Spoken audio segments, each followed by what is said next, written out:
having setbacks. It's actually day 6 of my journey to finding my spark again as a young mom. For the past 2 days I've been sick. I'm still not fully recovered yet, maybe you can hear it. And today Amon is not feeling so well, so he's having troubles with his stomach. He doesn't keep anything in, like I breastfeed him, but he spits out everything again. All day, except for this 1 hour, I have been nursing him, I have been bouncing with him on the ball, carrying him around, trying to be there for him, soothe him. Talking about setbacks, it really felt like a setback for the last 3 days, because when I recorded my first video, it made such a big difference. I really felt like, okay, now I have the motivation, now I'm gonna go all in. I got ready again in the morning and I had this mindset of really embodying that version of a mom that I wanted to be. And then being sick obviously feels like a setback, because I wasn't able to do almost anything for the last 2 days. I still try to push through and be there for one of my clients. He's launching a new program right now and I'm really trying to support as much as I can, but I wasn't able to do as much as I may have wanted to. On top of that, my mom left Bali yesterday, which was really sad. She was here for 2 months and she has now arrived back in Germany.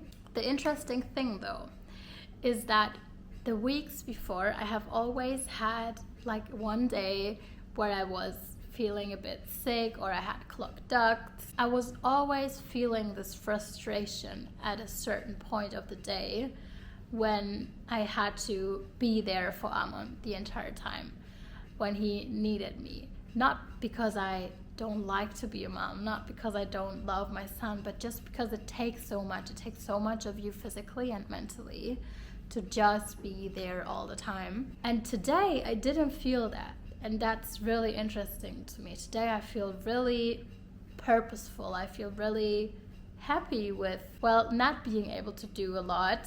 All I did today was wash the dishes one time and I got a 15-minute workout in. I mean, that's great, right?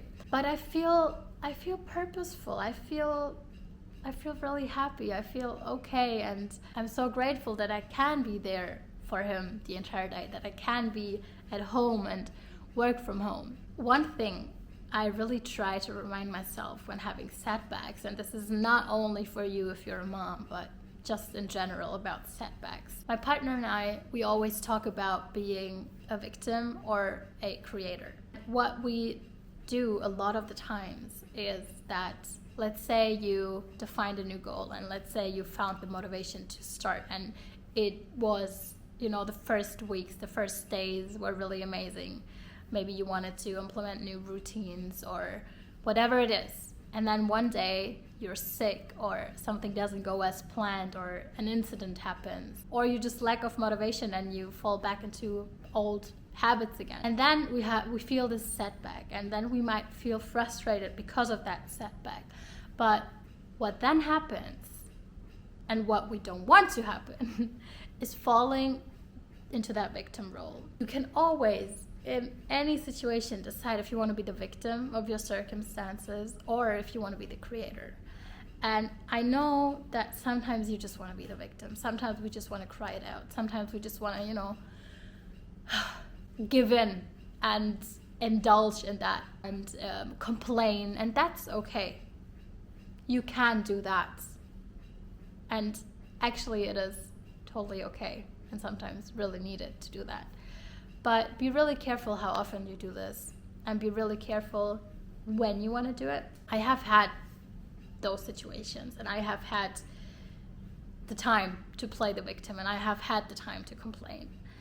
But now it's a different time. Now it's the time to be the creator. Having this in mind, I really try to remember, if I am the creator of every situation in my life, how can I change my mindset? How can I move forward? How can I change this moment right now? Because it's all about what you think.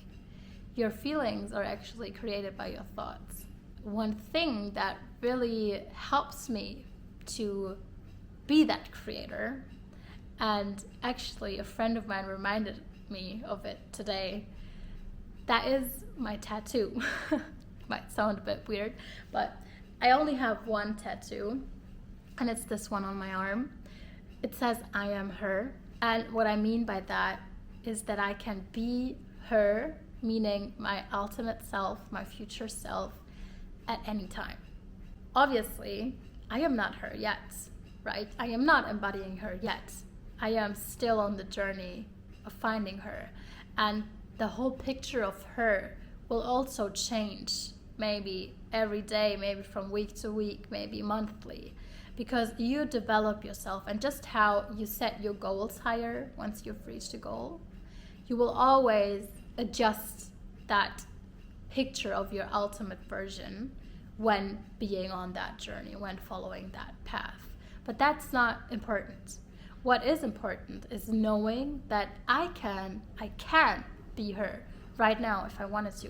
And I have access to this energetic signature of her. And this is actually the fastest way you can reach your goals. If you wake up in the morning and you ask yourself, what would she do today? How would she handle the situation? How would she act? How would she think? How would she communicate? Thinking about today and thinking about my ultimate version, she would have done exactly the same thing that I did today. Maybe she would have started the morning a little bit differently. I need to admit that, because I watched the video just for entertainment. But except for that, she would have, she would have done just the same. He's actually waking up. Hold on.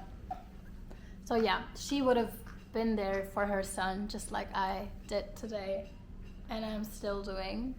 This makes me really happy, and it feels really purposeful. I don't know if something can feel purposeful, but I guess you know what I mean. So yeah, that's it with today's video. That was just a really vulnerable and honest share about what's happening right now. Thank you so much for watching. Thank you for being here. Thank you for following my journey. Sending lots of love. Bye bye.